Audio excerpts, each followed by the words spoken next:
ज्यादातर बच्चों को पता ही नहीं होता कि हम उसको पढ़ना कहां से है।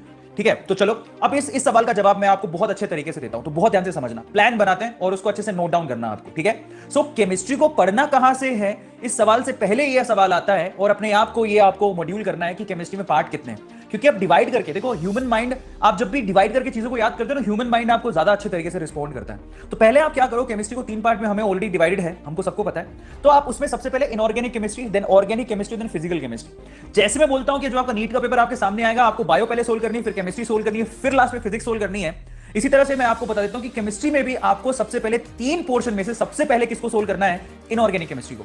अब आपको पढ़ना भी उसी के मुताबिक है, इनऑर्गेनिक केमिस्ट्री सबसे पहले, फिर ऑर्गेनिक केमिस्ट्री और फिर फिजिकल केमिस्ट्री की तरफ अपने को जाना है। ठीक है, अब इनऑर्गेनिक, ऑर्गेनिक और फिजिकल केमिस्ट्री पर आ गए हम लोग, 3 पार्ट में हमने उसको डिवाइड कर दिया। अब इनऑर्गेनिक केमिस्ट्री की बात करते हैं। इनऑर्गेनिक केमिस्ट्री को सबसे पहले तो पढ़ना कहां से है और फिर क्या पढ़ना है। इनऑर्गेनिक केमिस्ट्री को आपको पढ़ना है एनसीईआरटी, इसके अलावा कोई बुक आपको लेने की जरूरत नहीं है।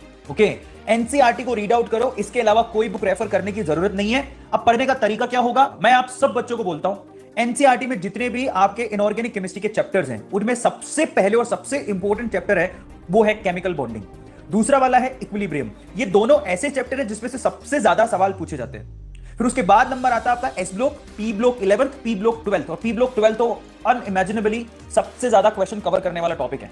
सो आपको जब रीड आउट करना है तो आपको ध्यान रखना है कि मुझे क्या पढ़ना है और क्या नहीं पढ़ना। सो आपको अननेसेसरी वो टॉपिक नहीं पढ़ने हैं जिसमें से पिछले 10 सालों से सवाल ही नहीं पूछे गए हैं। तो इसलिए आपको क्या करना है, जब आप एनसीईआरटी रेफर कर रहे हो तो मैं सिर्फ 2 बुक्स के लिए बोलता हूं, एनसीईआरटी रखो, दूसरा क्वेश्चन किस तरह के आते हैं उसके लिए आप पिछले 10 साल या 15 साल के पेपर ले लो।